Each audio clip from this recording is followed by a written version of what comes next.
you can look back on your life lessons, and you can look back on how you thought you had such a clear vision. And for where you were, you did have a clear vision. And so you make those clear choices and you have that experience, no matter how clean or messy that experience turns out to be. And then when it falls apart, there's that little painful period that you kind of have to go through where it's like, oh, that didn't work out. And I'm sitting and laughing. But, if you're looking at something life changing like a divorce, then it's very, very painful because you move into a relationship or a divorce of any kind, whether it's a divorce of a marriage or a divorce of a friendship, a divorce of a job. But at any rate, whatever thing that you went into, you went in with lots of hope, and it's a combination of hopes that your desires will be fulfilled, that you will be able to express yourself fully and freely. On a subconscious level, you hope that it'll bring you deeper into the home of you or deeper into the love of you, whether you're recognized that desire or not. Everything that we do is in an attempt to get back home to the infinite unconditional love of who we are.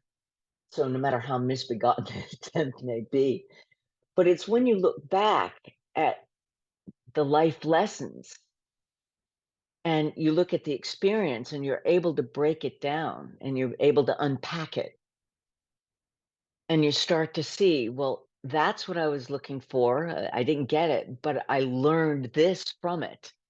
And you start to look at all of these little flowers along the way. That's when you can look back at your history, and you don't need to rewrite history of what happened, but you can definitely rewrite the history of what you learned from it and how you grew from it and the insights that you got from it. And for every insight that you get from those past experiences, whether it's joy, pain, hate, hurt, delusion, falling off a pedestal, digging a hole and having to dig your way out, burning yourself in the fire, I mean, whatever it is that you did and you experienced along the way. Um, if you can do a stop, look, let love, where you just stop for a moment and you take a look at the path that you've been on and let go of your interpretations of it and start to really feel into, what did I learn? What did I glean? What insights did I get about myself? You'll start to see the history of where your knee-jerk reaction softened, where they weren't as great and they got softer, softer, softer until they were no longer necessary.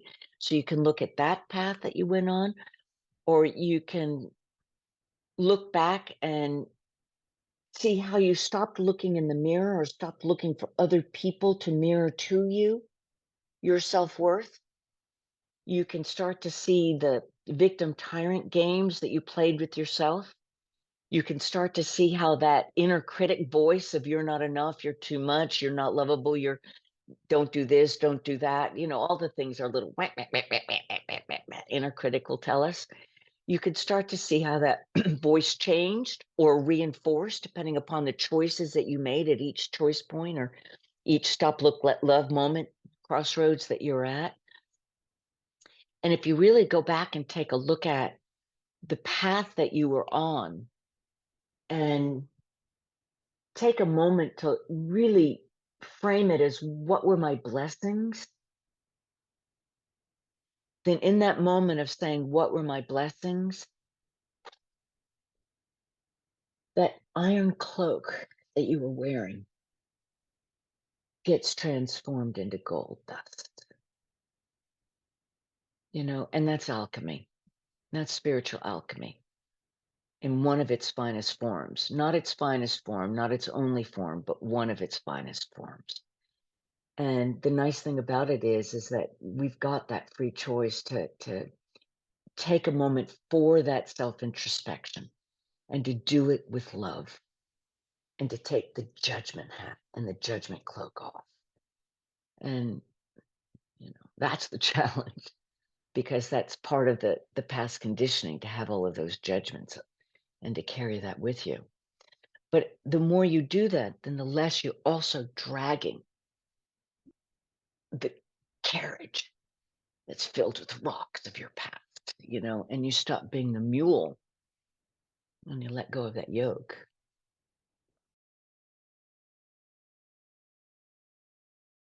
We've talked about this in other conversations, but it's something to really pay attention to. When you identify with those lessons, when you identify with that old pain and you wear it as your red badge of courage, I think is what I called it, then you are condemning yourself to stay where you are and not move forward, not move deeper. And it becomes a different kind of yoke and a different kind of weight. So you could tell you're wearing that red badge of courage when you start identifying with and describing yourself. I'm a kind of person who you're carrying a yoke. It might be a gilded cage, but it's a cage that you've created nonetheless. I'm a person who I kind of feel that, no, who are you? Take a moment. And if you hear yourself saying, I'm the kind of person who, just stop and know that in the past you've done this. Ask yourself why. Why? What is it in myself that I'm wanting to express? What is it that I'm secretly hoping for? You know, why do I want that identification? What do I think it will bring me? That description, how do I think it will either bring me love or hold pain at bay? Because if you can identify that, then you've got the free will choice to step out of, again, that paradigm where you feel like the world needs to mirror back to you who you are in order to be who you are. No, be who you are. And listen to those words, listen to yourself as you speak, because you can give yourself those insights that you're looking for the world to mirror back to you. Go ahead and mirror it to yourself. And that's another way that you can step out of that self-imposed prison.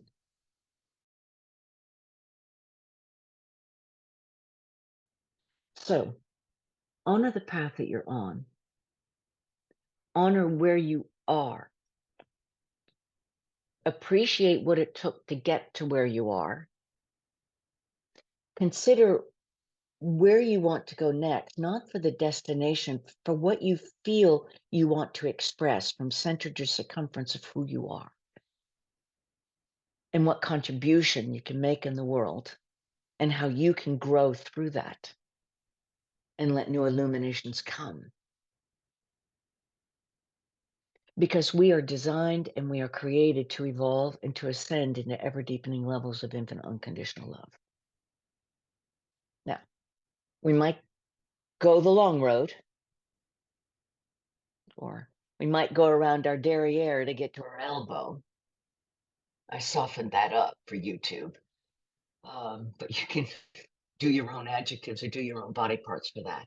So you might go around the block 4 or 5 times before you realize that, you know, you were right there all along. You might do a Dorothy of Wizard of Oz, where she goes on this whole adventure and realize that where she wanted to be was where she was all along.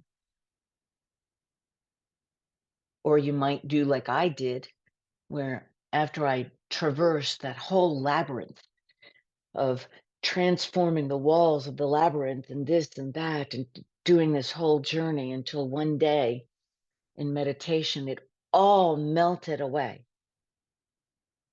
And I was 100% in my divine soul knowing, and the memories of home before I was born started to come up. And I erupted in this most gorgeous peal of laughter that rippled all through me. Because in that moment, what I saw was I'd always been in this now point of infinite time and infinite unconditional love. And that whole journey had been a projection.